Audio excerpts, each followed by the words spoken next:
El Evangelio tiene tal poder de transformación para una persona que no importando cómo es cada persona o qué circunstancias vivamos o qué contexto nosotros nos encontremos, no importando el tipo de vida pecaminosa o profundidad con la cual se vive el pecado una persona pueda tener, el poder que tiene el Evangelio es tan grande que sin importar la clase de vida que varias personas puedan tener, el único y solo Evangelio tiene el poder de transformar a quien sea.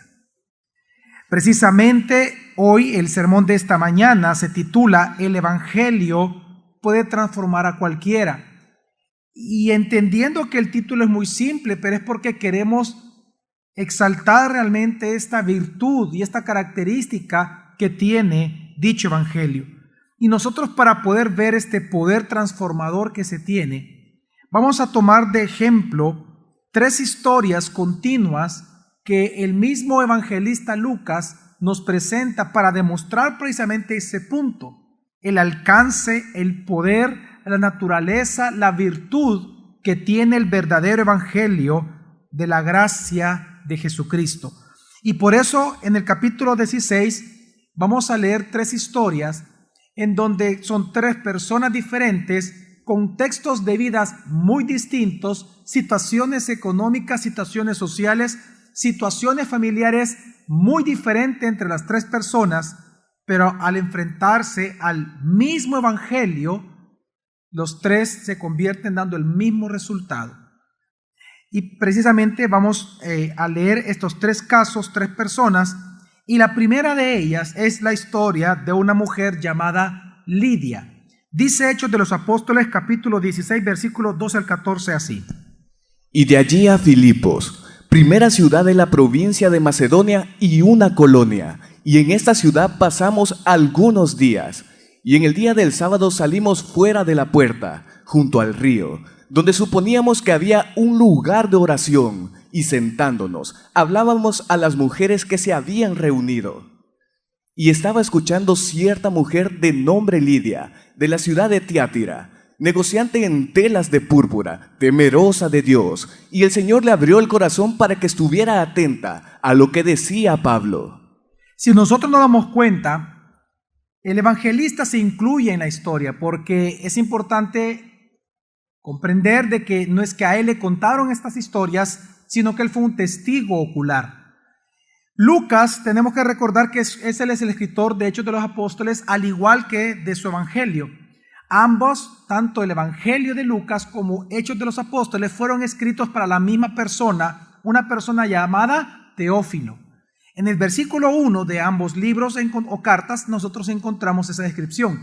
Teófilo, no sabemos quién era, no sabemos si era un ya convertido, o era alguien que estaba queriendo conocer acerca de Jesús y no necesariamente un convertido, no lo sabemos, pero lo que sí sabemos es que Lucas, por eso fue un detallista historiador, porque la intención de él era que una vez Teófilo, leyendo estos testimonios, tanto el Evangelio como los hechos de ese Evangelio, él pudiera comprender y aceptar y creer que Jesús verdaderamente es Dios. Por eso es que Hechos de los Apóstoles contiene una gran cantidad precisamente de todas las cosas que sucedieron alrededor acerca del Evangelio y del poder que tiene y lo que genera el escuchar acerca de Jesucristo. Hechos de los Apóstoles no es necesariamente un libro doctrinal, no encontramos doctrinas como tales fuertemente, pero sí encontramos nosotros los hechos que acompañan a la exposición del Evangelio, para poder demostrar la eficacia de Jesucristo como Dios Salvador. Entonces, nos encontramos aquí que precisamente Lucas está acompañando a Pablo y a otro personaje más que vamos a conocerlo. Los está acompañando precisamente en este viaje misionero. Llegan precisamente a la provincia de Macedonia, precisamente en la ciudad de Filipo específicamente. En esta ciudad, dice Lucas, pasamos varios días. Ahora bien, la estructura que vamos a llevar en las tres historias es la misma que vamos a contar. Número 1, quiénes son los personajes. Número 2, cómo escucharon el evangelio. Y número 3, qué sucedió.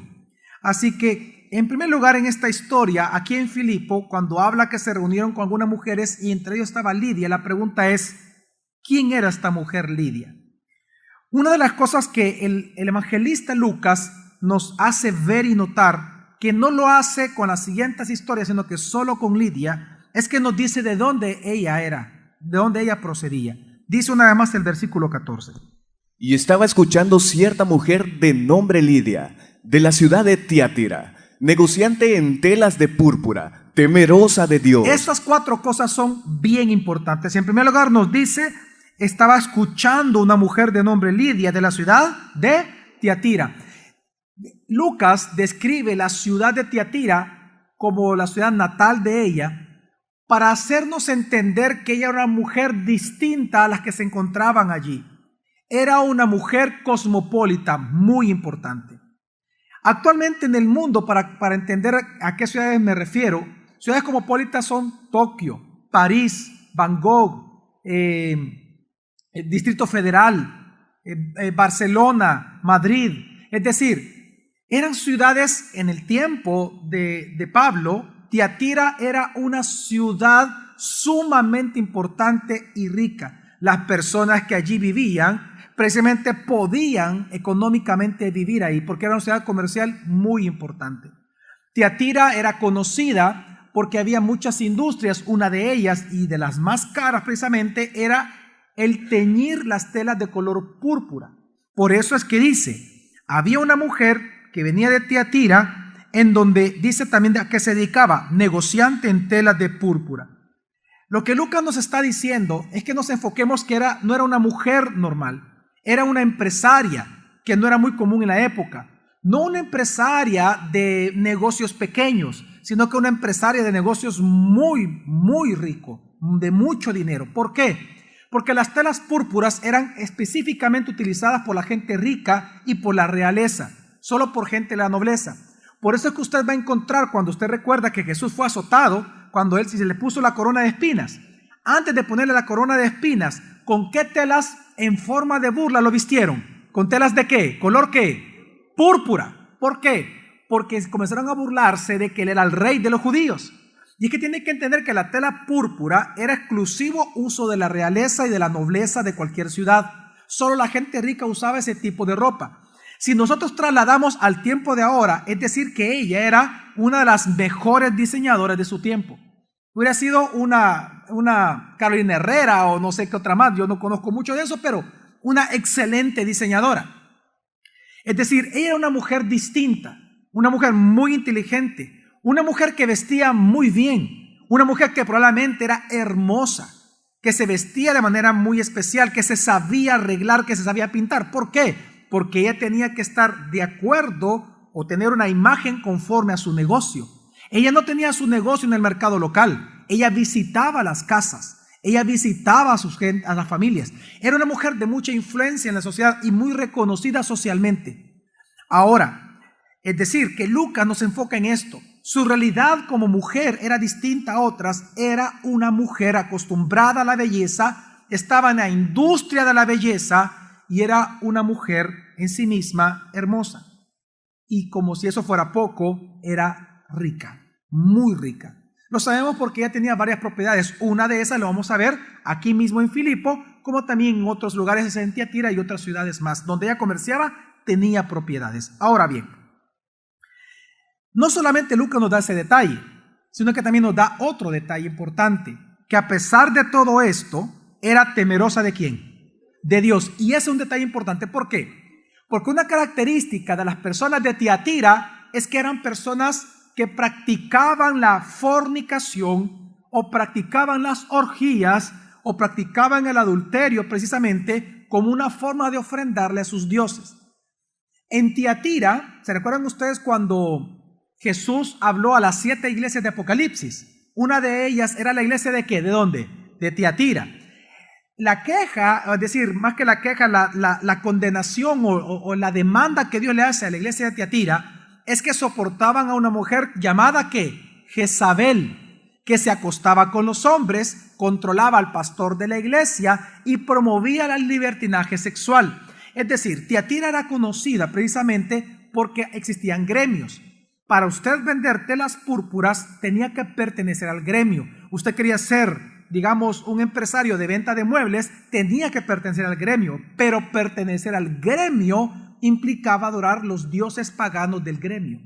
Entonces, Lucas lo que se nos está enfocando es el tipo de persona que era ella, que a pesar de que ella venía de Tiatira, ella era distinta a la mayoría, porque era una mujer, ¿qué dice? Temerosa de Dios. Esta palabra nos trae a memoria cuando leemos nosotros el contexto en griego, nos está diciendo que esta mujer era una mujer, a pesar de que venía de Tiatira, a pesar de que era hermosa, a pesar de que era rica, a pesar de que podía hacer ella con su vida lo que ella quisiera, era una mujer honesta, decente y con una reputación social moralmente íntegra. Pero con todo eso, era una inconversa, pecadora que iba directa al infierno. Ahora, ¿cómo ella escuchó el evangelio? Dice la historia, dice Lucas, de que tanto Pablo, Silas y Lucas, ellos salieron, iban directo hacia la sinagoga, en día sábado salieron directo a donde a ellos les habían dicho que existía un grupo de oración. Qué hermoso, ¿no? Es decir, que en aquellos tiempos ellos se enteraban, ellos buscaban en donde personas buscaban conocer acerca de Dios. Cuando dice que era un grupo de oración, no estaba hablando de personas ya evangelizadas. Usted tiene que entender que era probablemente prosélitas o prosélitos, personas que se estaban convirtiendo al judaísmo, que querían conocer acerca de Dios. Entonces, cuando ellos llegaron a la par del río, porque ahí le habían indicado que estaba el grupo de oración, se dieron cuenta que el grupo de oración era exclusivamente ¿de qué? ¿De hombres o mujeres? Solo de mujeres. Y ellos comenzaron, dice, a enseñarles las escrituras. Versículo 14 lo vamos a leer, versículo 13 dice así. Y de allí a Filipos, primera ciudad de la provincia de Macedonia y una colonia. Y en esta ciudad pasamos algunos días, y en el día del sábado salimos fuera de la puerta, junto al río, donde suponíamos que había un lugar de oración. Pero nos encontramos con esto, ¿con qué? Y sentándonos, hablábamos a las mujeres que se habían reunido. Es decir, que solamente habían ¿qué? Mujeres. Ahora, una pregunta, ¿qué hicieron ellos? Inmediatamente llegaron a ese grupo. ¿Se quedaron de pie o se sentaron? ¿Por qué? Porque ese detalle es importante. Por ejemplo, la posición que yo tengo en este momento frente a usted predicando, ¿cuál es? ¿Posición es parado o sentado? ¿Por qué estoy parado?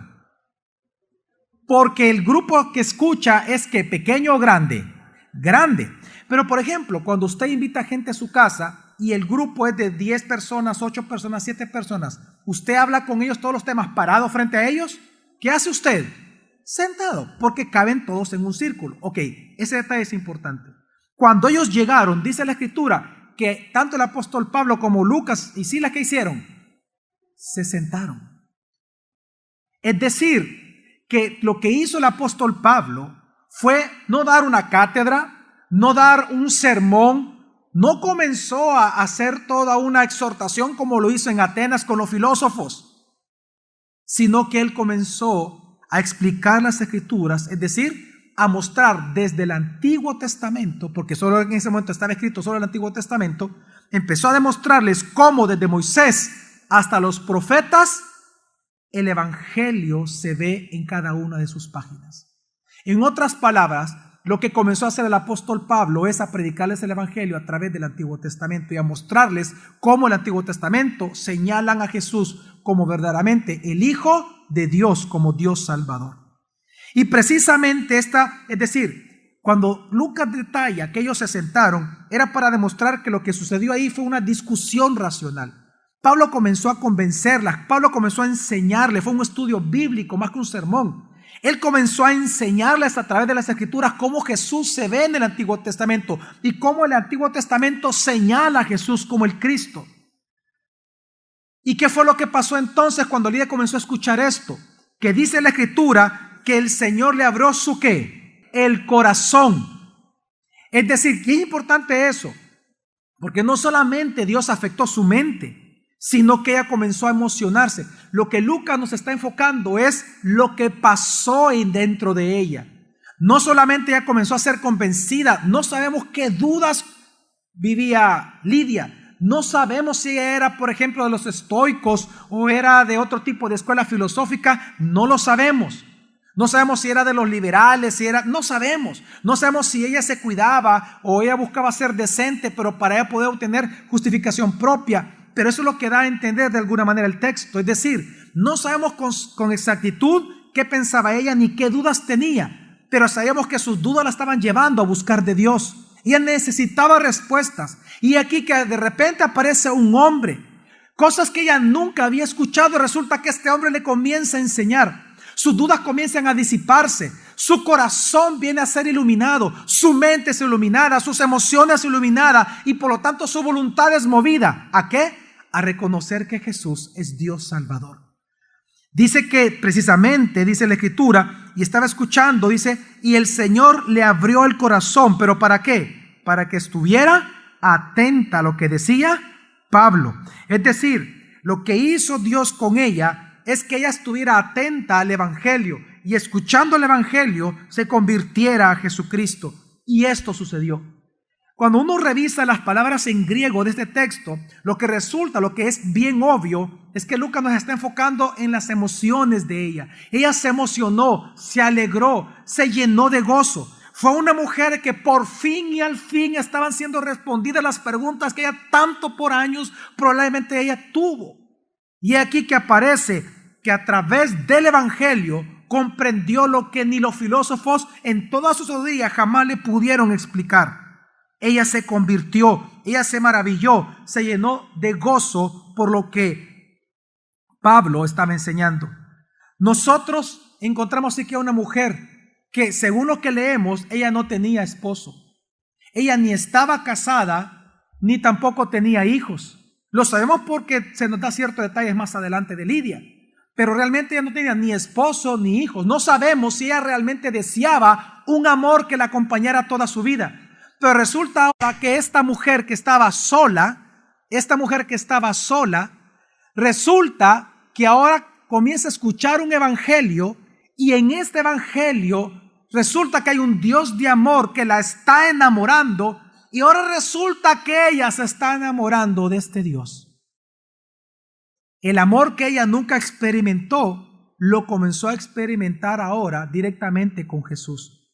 Y es que esto es hermoso. Porque mire, entendamos el contexto de Lidia. Lidia era una mujer cosmopolita. Lidia era una mujer de ciudad. Lidia era una empresaria. Lidia era una mujer que tenía buen gusto. Lidia era una mujer hermosa y Lidia era una mujer que vestía mujeres hermosas. Si alguien sabía el concepto de hermosura de la época, era Lidia. Pero una mujer acostumbrada a la belleza, posiblemente ella, acostumbrada a embellecer a otras mujeres, a vestir estas ropas hermosas o vestir a hermosas mujeres, resulta que ahora ella se encuentra con una hermosura y una belleza que ella jamás había visto en toda su vida. ¿Cuál hermosura? La hermosura del Evangelio, de la gracia de Dios por medio de Cristo Jesús. Y eso la terminó enamorando a ella. Ella comenzó a ver la hermosura del Evangelio. Ella comenzó a enamorarse. Es lo que Lucas nos está diciendo con el texto. Que esa palabra atento no es solamente atención. Es que ella estaba exultante. Ella se estaba enamorando de aquel que el Evangelio predica. Una mujer experta en la belleza estaba admirando la belleza que jamás el mundo te va a poder mostrar por sí mismo, sino aquella belleza que solo tú puedes conocer a través del Evangelio, porque esa belleza se llama Cristo Jesús, tu Dios Salvador. Ella entendió, escuchando a Pablo, que el Evangelio no es algo que tú ganas, es algo que tú recibes por gracia. Ella entendió que el evangelio no es algo que se posee, sino es alguien que nos posee.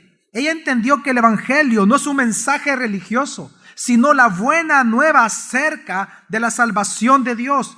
Ella entendió que el evangelio no trata acerca de las obras que hay que hacer para justificarse, sino que trata acerca de Jesús como Dios Salvador, en quien necesitamos creer. Encontramos una mujer con todas estas características que, escuchando el evangelio y aún teniendo todo lo que ella gozaba, fama, un buen nombre, hermosura, negocios, riquezas, encontró en Jesús lo que todo esto no le pudo dar: salvación, paz y gozo. Pero tenemos una segunda historia, en donde ahora Lucas lo que hace es contrastar la vida de Lidia con la segunda historia que él mismo propone. Y la segunda historia es acerca de una persona que, cuando Lucas y Pablo iban a este grupo de mujeres, se encontraron. ¿De quién? De una muchacha que era adivina.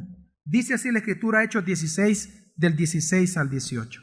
Aconteció que, yendo nosotros al lugar de oración, nos salió al encuentro una muchacha que tenía espíritu de adivinación, la cual daba gran ganancia a sus amos adivinando.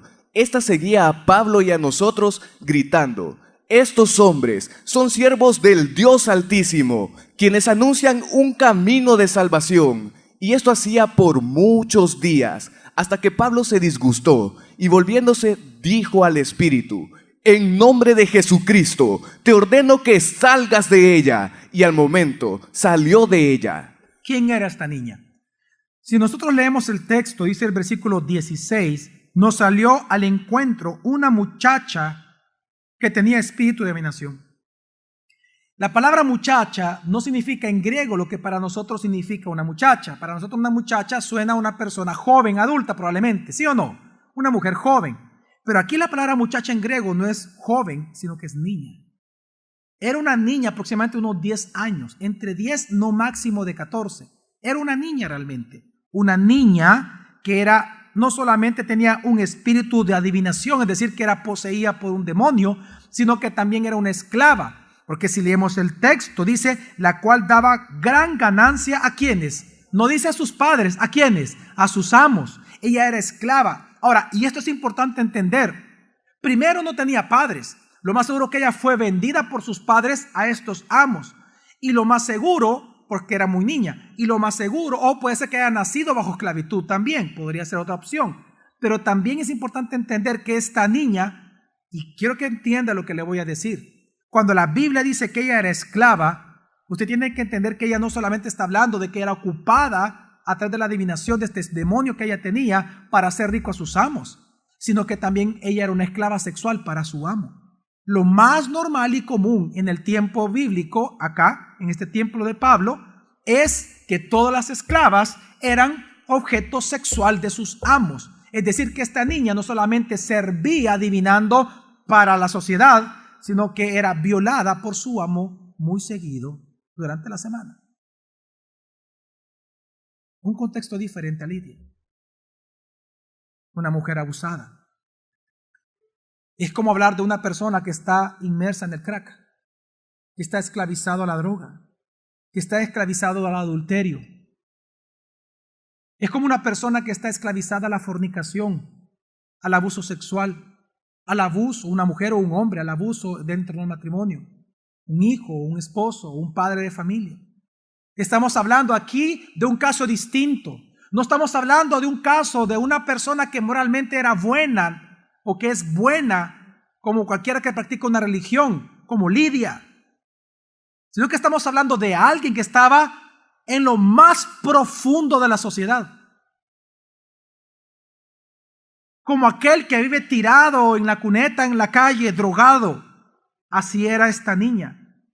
Porque cuando Lucas describe que ella tenía un espíritu de adivinación, usted tiene que entender que asociado a esto era la locura que esta niña manifestaba. Por eso no es de extrañar que ella era abusada y violada. Porque casi siempre cuando hay abusos espirituales está asociado a violaciones. Era una mujer con un contexto diferente al de Lidia. Pero ¿qué pasó? Que se enfrentó al evangelio. ¿Qué fue lo que sucedió? ¿Cómo es que esta niña escuchó el evangelio? Es interesante que nos cuenta Lucas que ella misma, por el demonio que tenía, comenzó a seguir a Pablo y a Silas y comenzó a escuchar. Pero el demonio mismo le hizo entender a ella de que precisamente estos hombres eran siervos del Dios Altísimo y que el mensaje que predicaban era el mensaje de ¿qué? No, vamos a leer entonces el versículo 17, dice así. Esta seguía a Pablo y a nosotros, gritando: estos hombres son siervos del Dios Altísimo, quienes anuncian un camino de salvación. En griego la palabra un camino, esa preposición no aparece, sino que realmente se lee el camino de salvación, no un. Ahora, es importante comprender aquí que dice, esta seguía a Pablo y a nosotros gritando. Esa palabra gritar también es importante porque para nosotros significa una cosa, pero en griego es otra. Gritar no es gritar solamente, el acto de elevar la voz, sino que gritar es que ella emitía sonidos, chillidos, molestos y graves. Es decir, que ella cambiaba sus voces. Su voz natural era cambiada por el demonio y ella con esa voz provocada por un demonio como tal, ella comenzó a gritar. ¿Y que gritaba? Estos hombres son siervos de Dios Altísimo, quienes anuncian el camino de salvación. Ahora, ¿cómo es posible eso? ¿Cómo es posible que ella supiera quiénes eran ellos? Si ellos era la primera vez que llegaron a Filipo, y no solamente eso. Usted tiene que entender que estamos presenciando el nacimiento del cristianismo. Nadie sabía quién era Cristo. Nadie sabía lo que era el cristianismo. ¿Cómo ella podía saber quiénes eran ellos? Ellos eran extraños en la ciudad, porque el mismo demonio se lo estaba hablando. Ahora, quiero que entienda que eso no es el evangelio, ¿ok? Solo estoy preparando, Lucas nos está preparando para entender cómo fue que ella llegó a convertirse. Quiero que entendamos algo. Jesús mismo dijo que Él no recibe testimonio de demonios. Esto no es el evangelio. Pero lo que nos está demostrando la Escritura es que aquello que nos dice Santiago en su carta, Santiago dice que aún hasta los demonios creen y también que tiemblan ante Dios. Usted tiene que entender que los demonios creen que Dios es triuno. Ellos saben reconocer al Padre y diferencian al Padre ¿de quién? Del Hijo y del Espíritu Santo. ¿Se recuerdan los demonios de los Gadarenos? ¿A quiénes reconocieron ellos? A Jesús. ¿Y lo reconocieron como el qué? Como el Hijo. Ellos creen en la Trinidad. Ellos creen en Jesús. Ellos creen en el Dios triuno. Ellos creen, ellos saben y creen que el mensaje que estaba predicando, que un predicador predica, que un cristiano predica, es el mensaje de salvación.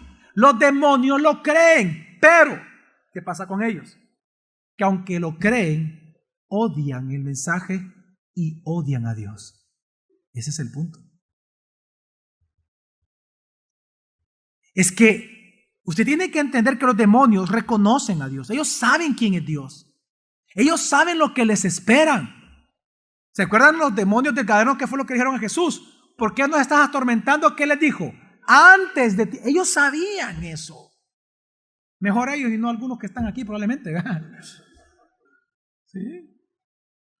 Hay un juicio. Ellos saben de su propio juicio. Pero ellos odian a Jesús. Lo odian, odian a Dios. Por eso es que esta niña era capaz de entender quiénes eran ellos, de saber lo que ellos hablaban, pero no creía. Esta niña no creía. Ella aborrecía el mensaje de Dios, por eso le gritaba.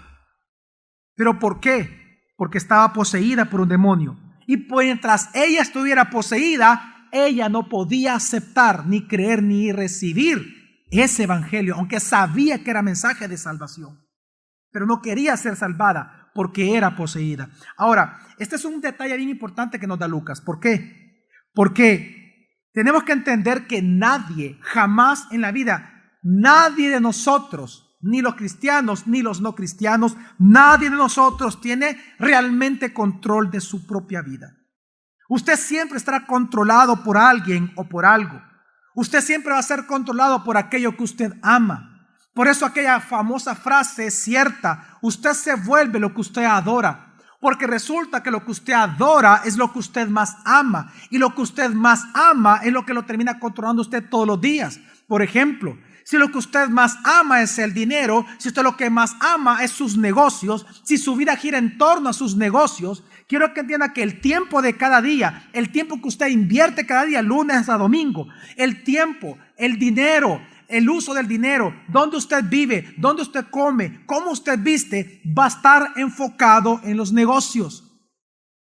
Usted nunca puede decir, yo tengo controlada mi vida. No. Esa es una ilusión. Usted siempre está controlado por lo que usted ama. Si lo que usted ama es una imagen pública, si su vida gira en torno a lo que otros dicen de usted, pues quiero que entienda que los otros lo van a terminar controlando a usted. Usted va a vivir para los gustos de ellos. Usted va a querer complacer a los que ustedes ama, o usted va a querer complacer a aquellos a los cuales usted quiere que ellos lo admiren a usted. Ninguna persona se controla a sí misma. Eso es un engaño de Satanás. Esta niña no podía aceptar el evangelio, aunque ella sabía que era el evangelio, aunque ella sabía que era el mensaje de salvación de toda la humanidad, no lo podía creer porque no tenía control de sí misma. Estaba poseída. Si su vida, por ejemplo, está centrada en el poder, en adquirir más poder o más influencia, pues todas sus decisiones van a estar afectadas por ello. Si usted, por ejemplo, si su vida es su carrera, son sus títulos, es tener más títulos, más conocimiento, quiero que entienda que eso lo va a terminar controlando a usted toda su vida. Jamás usted tiene control de usted mismo, nunca. Pensar que usted tiene control actualmente de su vida. No, yo sé hasta dónde usar la droga. Yo sé hasta dónde llegar en la fornicación. No, yo sé hasta dónde llegar en el adulterio. Si usted piensa que tiene control de su vida, eso da testimonio de que usted ya está esclavizado.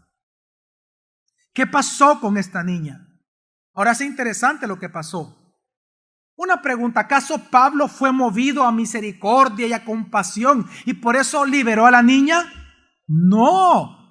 ¿Sabe qué describe Lucas? Que Pablo se hartó.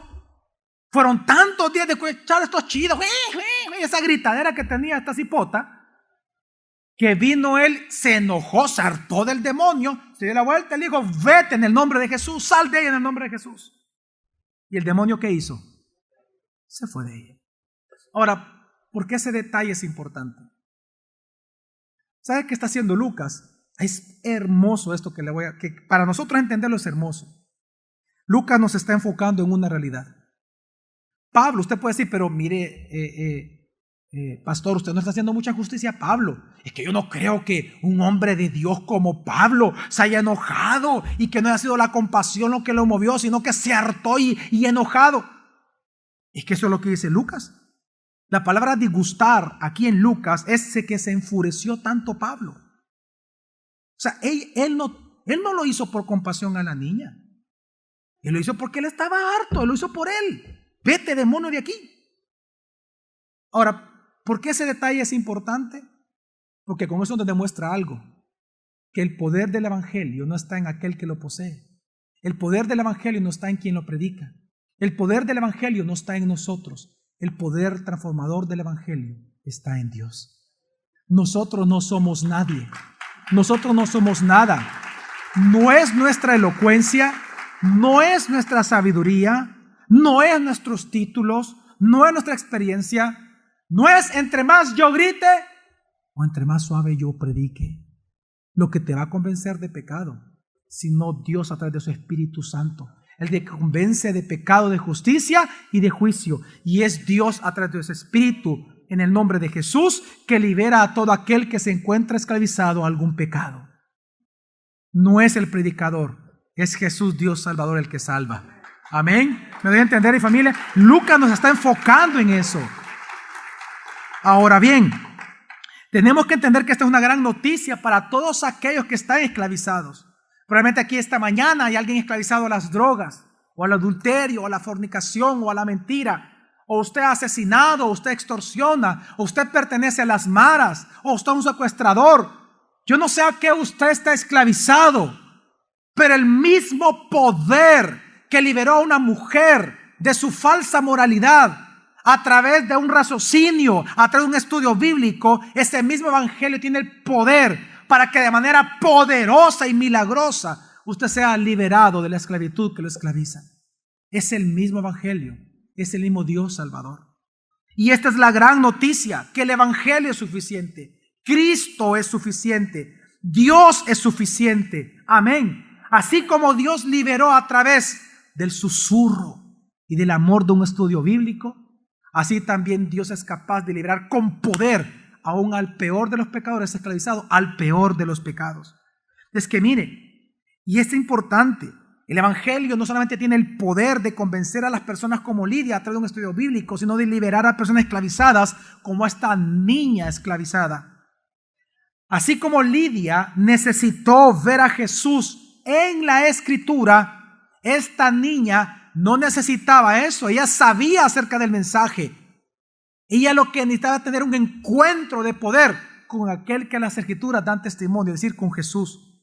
Así como Lidia necesitó ser liberada de sus dudas racionales, así esta niña necesitaba ser liberada de sus ataduras espirituales. Lidia requirió ser convencida de su pecado y condenación, y Dios le otorga el perdón.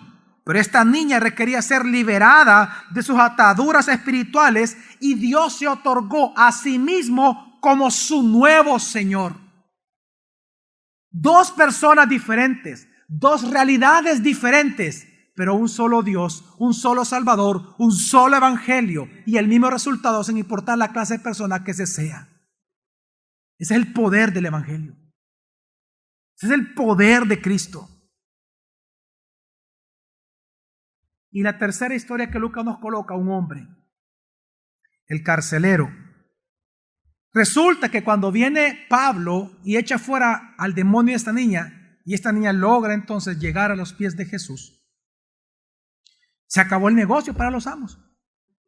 Y entonces los amos vienen y lo agarran a fuerza a Pablo y a Silas y los arrastran a las autoridades. ¿Y qué pasó? Vamos a leerlo. Hechos 16 del 19 al 31. Pero sus amos, al ver que había salido la esperanza de su ganancia, prendieron a Pablo y a Silas y los arrastraron hasta la plaza pública ante las autoridades y presentándolos a los magistrados, dijeron: estos hombres, siendo judíos, alborotan nuestra ciudad y proclaman costumbres que a nosotros no nos es lícito aceptar ni practicar, siendo romanos. Y el pueblo se agolpó contra ellos, y los magistrados, rasgándole los mantos, mandaron que los azotaran con varas. Después de propinarles muchos azotes, los echaron en la cárcel. Ordenó al carcelero que los custodiara con seguridad, y al recibir esta orden, él los echó en el calabozo interior y les aseguró los pies en el cepo. Ok, ¿qué pasó? Pues no, que ellos fueron azotados. Y fueron azotados con vara, dice. Lo más seguro que ellos fueron gravemente heridos. Porque dice que fueron muchos azotes, no pocos, sino muchos. Ahora, ¿quién es este carcelero que los encarceló a ellos? Mire, a diferencia de Lidia, usted puede ver la intención del autor. Con Lidia quiso darnos detalles bien específicos para que viéramos el poder que tiene el Evangelio ante una persona moralmente buena, naturalmente.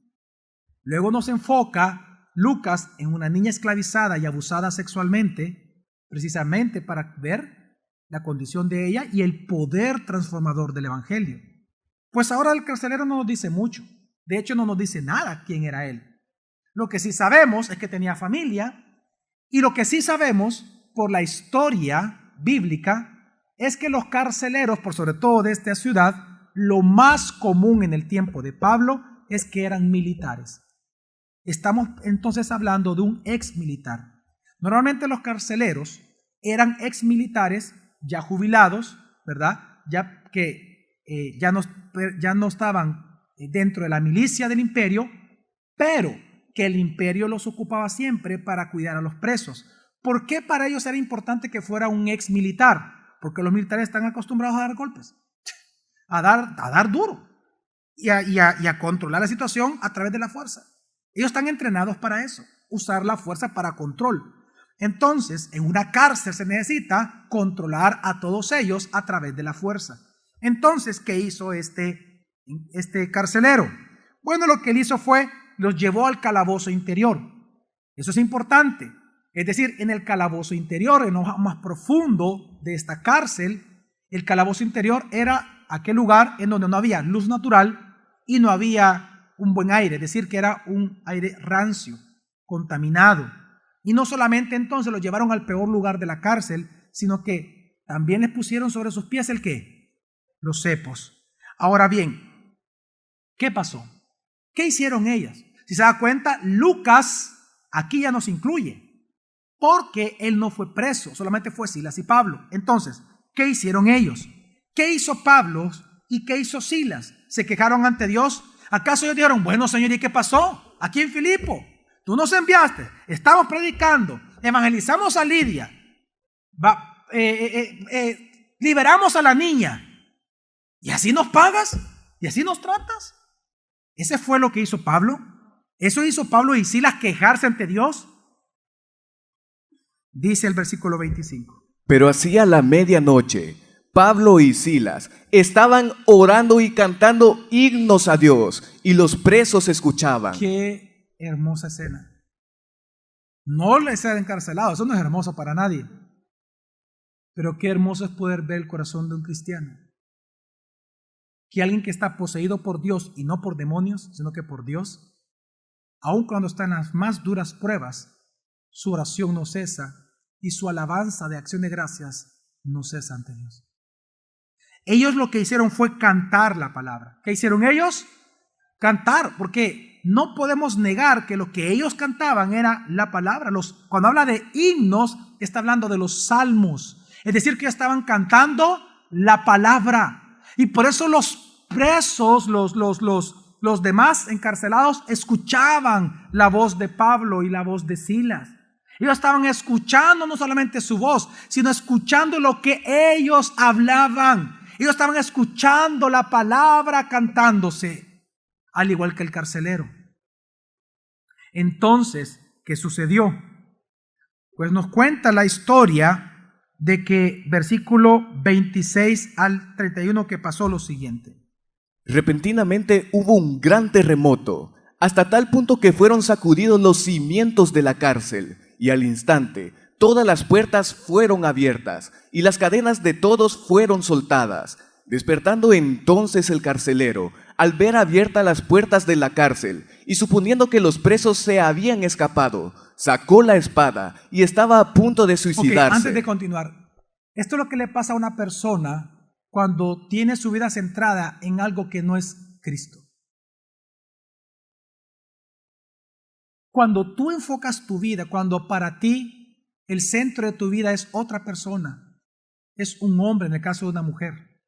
Si para ti como mujer el centro de tu vida es casarte o un hombre, o el centro de tu vida como mujer son tus hijos, o para ti como hombre el centro de tu vida son tus negocios o hacer más dinero, cuando no tengas esposo, cuando le pase algo a tus hijos, cuando tú no tengas dinero, cuando tus empresas no prosperen, vas a querer suicidarte. Ese es el engaño del falso control que pensamos tener. Aquí encontramos un hombre que su vida era esa.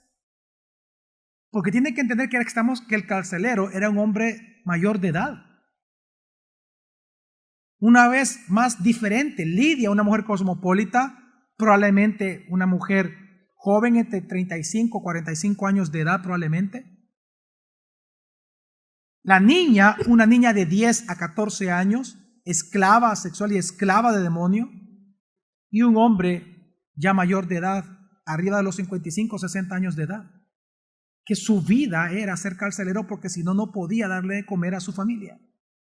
Ya no podía trabajar, ya no era útil en sus fuerzas para la milicia. Y él quiso suicidarse. Pero entonces Pablo le grita desde adentro y le dice así. Pero Pablo le dijo a gran voz: no te hagas ningún mal, que todos estamos aquí. Pidió entonces una luz y corrió adentro. Se da cuenta que adentro, en la parte más profunda de la cárcel, estaba ¿qué? Completamente ¿a qué? A oscura. Era lo peor de lo peor. Y ahí estaba cantando Pablo, orando a Dios. En lo peor, cantándole a Dios. Entonces viene el carcelero, toma una luz y va hacia adentro. Y eso, mire, pero eso ahí habla de lo que Dios estaba obrando en el carcelero. Porque usted se imagina que le digan a un carcelero ahí en Mariona, que le digan, entramos, estamos libres todos, venite, hombre. Ay, Dios, que van a estar entrando el carcelero. Pero él sí lo hizo. Ahí usted puede ver cómo Dios ya estaba obrando en el carcelero, que confió en las palabras de un preso. Pero no cualquier preso, sino que aquel preso que lo escuchó cantar la palabra, orar la palabra. Y entra. ¿Y qué pasó? Y lleno de temor, se postró ante Pablo y Silas. ¿Y qué hizo? Se postró. ¿Y qué sucedió? Y conduciéndolos afuera, les dijo, señores, ¿qué tengo que hacer para ser salvo? Contestaron ellos, creer en el Señor Jesús y serás salvo, tú y tu casa. Entonces, ¿cómo él escuchó el evangelio? A través de la aflicción de haber perdido toda su profesión. Cuando él estaba a punto del suicidio, algo distinto al de la niña, algo distinto a Lidia, un tercer caso diferente, una persona que está al borde del suicidio, el evangelio lo saca y lo salva. Viene el Pablo y le dice, ven. Y él le hace la pregunta, y esto es importante, y voy a hacer una aclaración.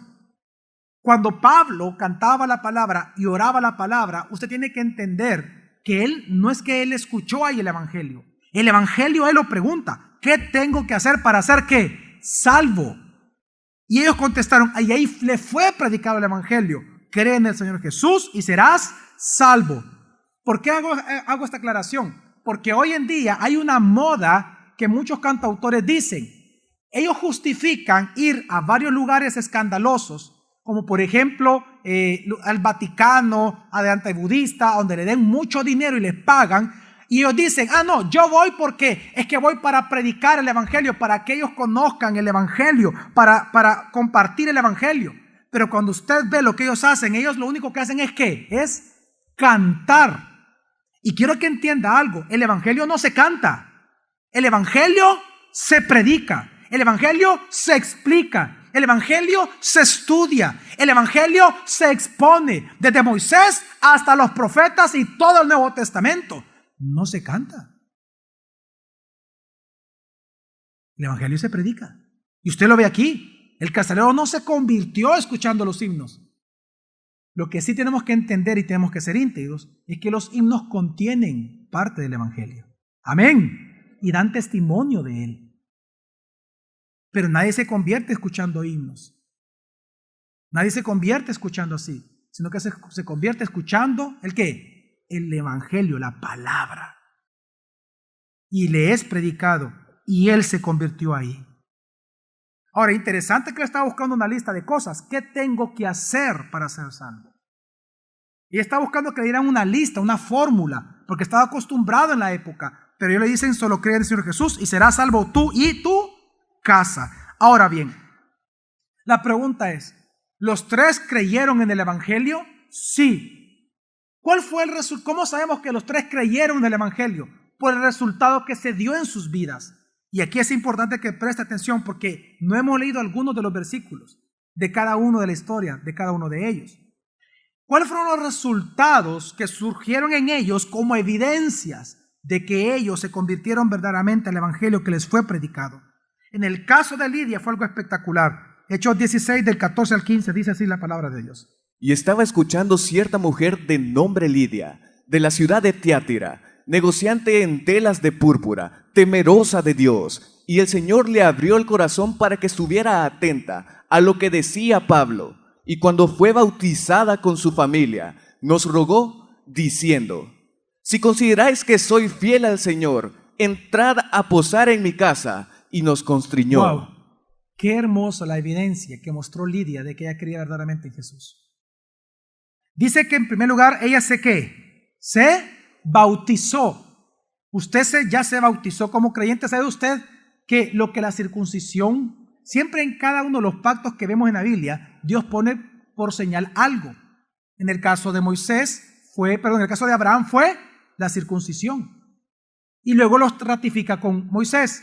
Ahora nosotros en Cristo Jesús, parte de esas señales de que somos nosotros cristianos es que nosotros debemos ¿de qué? De bautizarnos. Así que dentro de unas semanas, cuando vengan los bautismos, si usted no se ha bautizado, tiene que bautizarse, porque es la señal pública de su fe privada. Entonces, es interesante que ella se bautizó, pero no solamente ella, sino que incorporó a todas ¿qué? Ahora, aquí importante, la palabra familia aquí en griego no es familia, es casa. Y hay una gran diferencia entre casa y familia. Cuando el griego habla de casa, se refiere a los criados, a las personas. Ella no tenía esposo, no tenía hijos. Ella lo que tenía eran personas trabajando para ella. Entonces, lo que ella hizo, que los quería a ellos como una familia probablemente. Al no tener familia, los quería a ellos como familia. Entonces, ella amaba tanto a sus criados que ella quería llevar a Pablo, a Silas y a Lucas para que les predicaran a su familia ¿el qué? El evangelio. Miren, hermanos, ¿sabe por qué estoy mencionando esto? Por la evidencia que da el evangelio. Es que es interesante que dice que ella fue bautizada y su familia, dice, cuando ella fue bautizada, automáticamente, ¿qué hizo ella? Dice, ¿qué dice Lucas? Versículo 15, y cuando fue bautizada con su familia, nos rogó diciendo, si consideráis que soy fiel al Señor, entrad a posar a mi casa, y nos constriñó. Cuando dice la Escritura que lo llamó a posar en su casa, la palabra posar es, ella los invitó a que vivieran ellos ahí, pero con un solo objetivo. No era vivir por vivir. ¿Sabe lo que hizo ella como evidencia? Les dijo, ¿saben qué? Ya entendí. Si Dios me salvó a mí, yo quiero que toda esta ciudad también escuche lo que yo acabo de escuchar. Quiero que tomen mi casa como una iglesia. Abran ahí una iglesia. Ella lo que quería es que su casa fuera precisamente un centro ministerial, un centro para las misiones, para que todo Filipo fuera evangelizado. ¿Y sabe qué nos cuenta la historia? Que precisamente fue en la casa de Lidia, reuniendo otras mujeres, Pablo comienza a predicarles el evangelio y ahí nace la primera gran iglesia de Filipo. ¿Sabe por qué le menciono esto? Porque miren, aunque nosotros sabemos que en la Biblia no se ordenan a mujeres como pastoras, pero no vamos a negar cómo Dios usa a las mujeres para la obra del ministerio.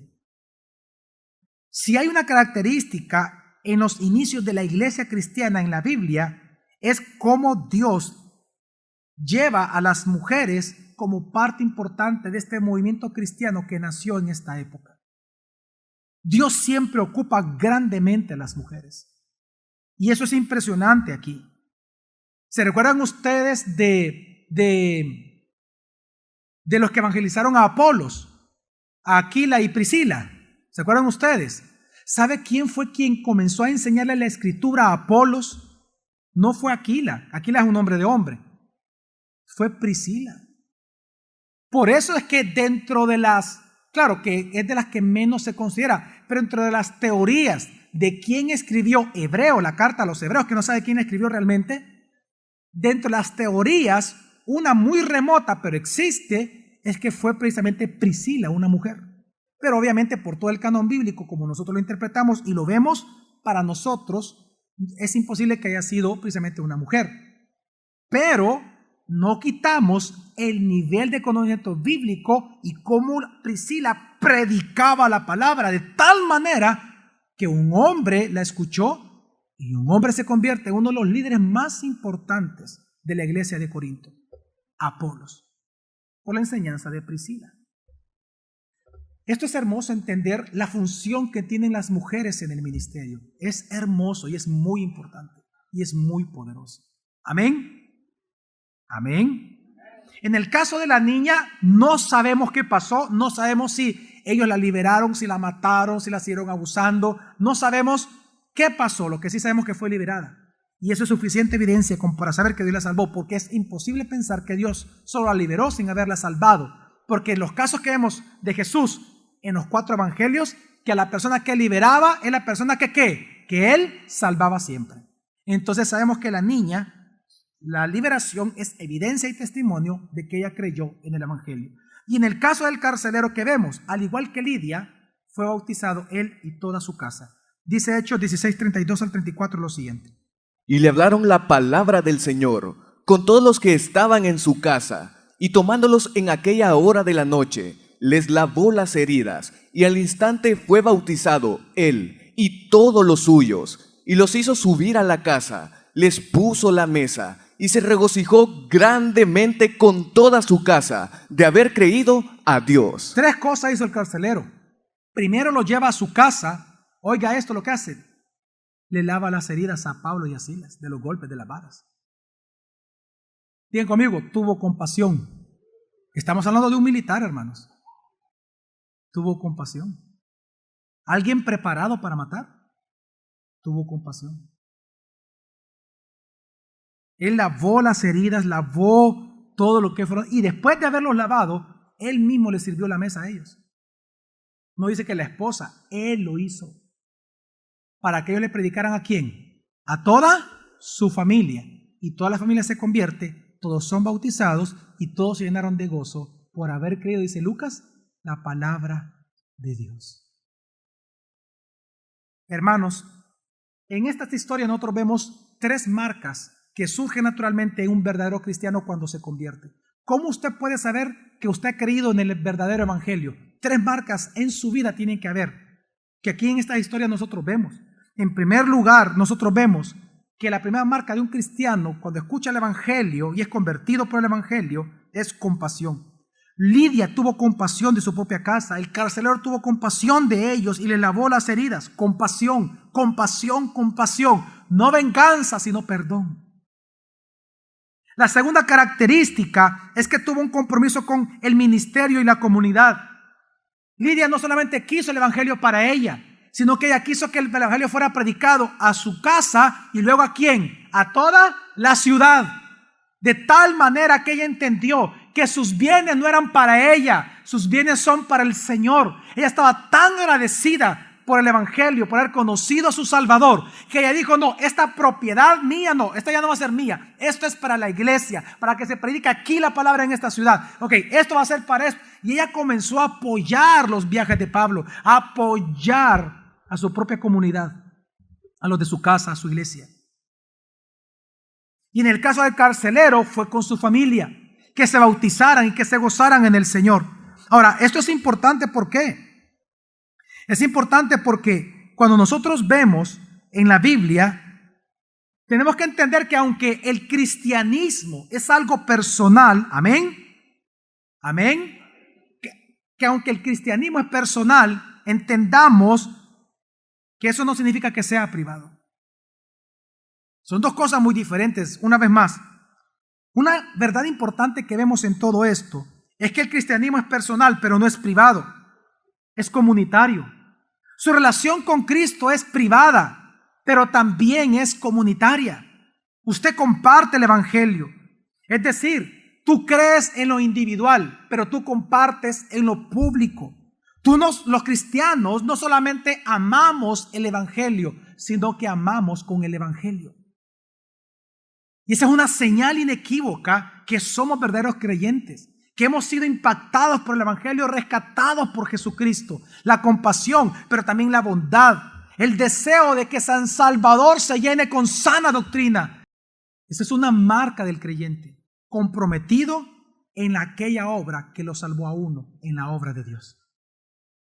Es que aunque el cristianismo es personal, no es privado, es comunitario. Recuerde, por favor, el verdadero cristiano no solamente ama el evangelio, sino que ama con el evangelio a los demás. Y la tercera marca de un verdadero creyente es el gozo. Lidia estaba exultante, exhorta, ella estaba impresionada con todo lo que Pablo estaba enseñando. Luego encontramos aquí al carcelero, que dice que él y toda su casa se gozaron en gran manera, dice, en gran manera, de haber creído el mensaje de Dios, de haberle creído a Dios. Miren, hermanos y hermanas, en esta mañana nosotros tenemos frente a nosotros 3 historias distintas.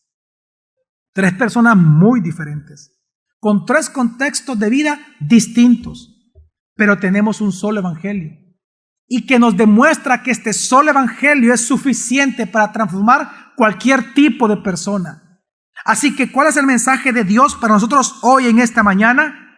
Que no importa la clase de persona que tú seas, no importa la clase de persona que tú piensas que eres, no importa la clase de persona o la clase de profesión que tú realizas, no importa el apellido que tú portes, no importa el nivel económico en el cual tú vives, no importa dónde tú vives ni qué ropa tú usas, todos los que estamos aquí y toda la humanidad necesitamos a Jesús como Dios Salvador. Todos necesitamos salvación porque todos somos pecadores. Y hay un solo evangelio y un solo Salvador y su nombre es Jesús. No importa quiénes somos, no importa lo que hacemos. Lo importante es que hay un solo Salvador suficiente para todos y su nombre es Jesucristo. Y es que Lidia fue empresaria, la niña fue adivina y esclava y el carcelero era un hombre de edad, pero los tres ante el mismo evangelio se convirtieron. Lidia poseía propiedades, la niña era una posesión, una propiedad de otros y el carcelero era propiedad del Imperio Romano y aún así los tres recibieron el evangelio. Lidia era importante en la sociedad, la niña era la marginada de la sociedad y el carcelero era el odiado por la sociedad. Pero un solo evangelio y un solo Salvador se presentó a los tres y ante los tres los consoló, los liberó y los salvó con amor eterno. Porque el mismo Dios que te salva es el mismo Dios que te consuela y es el mismo Dios que tiene el poder para liberarte de tu esclavitud del pecado. Así que no importa si tú crees que tienes control de tu vida, tú necesitas a Jesús, tú necesitas la salvación. Por lo tanto, el mensaje es muy claro: arrepiéntete hoy de tus pecados y cree en el evangelio. ¿Cuál es el evangelio?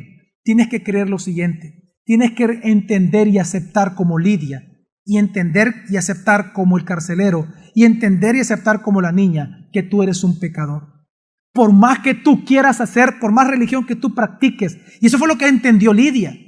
Ella trataba de ser decente moralmente, pero para ella sentirse justificada ante Dios y obtener salvación. Pero ella entendió que los seres humanos, no hay religión alguna que nos lave de nuestros pecados. No hay nada que usted pueda hacer para impresionar a Dios. No hay nada que usted pueda hacer para que Dios lo acepte. Nuestras obras justas vienen a ser como trapos que aborrece de inmundicia delante de los ojos de Dios. Trapos de inmundicia es precisamente el trapo que la mujer usa o usaba en la menstruación. Así Dios ve de sucio, ensangrentada nuestras obras justas, las ve de menospreciables. No hay nada que te pueda salvar a ti excepto Jesucristo. Por eso Dios, entendiendo nuestra incapacidad de salvación, Él envió a su Hijo Jesucristo, para que Él, muriendo por nuestros pecados, Él cargando sobre sí la culpa y la paga de nuestro pecado, que es la muerte, en la cruz de Calvario, y luego resucitando al tercer día, ahora todo juicio le pasó a Él. Por eso, todo aquel que en Él cree como Dios Salvador no se pierde, más tiene vida eterna. Pero aquel que no cree en Él ya ha sido condenado, porque no ha creído en el nombre del unigénito Hijo de Dios. Cree en Jesús. Tú necesitas a Jesús. Ya no luches contigo mismo. Ya no te jactes de lo que tú eres o haces. Ante Dios tú no eres nadie. Ante Dios tú eres un pecador. Pero Dios es un Dios de amor. Y Él te ofrece hoy la salvación a través de Jesucristo. Arrepiente de tus pecados porque eres pecador. Y serás salvo tú, como dice la Escritura. Dios te ofrece a ti la salvación. Cree en el Señor Jesús y serás salvo. Vamos ahora.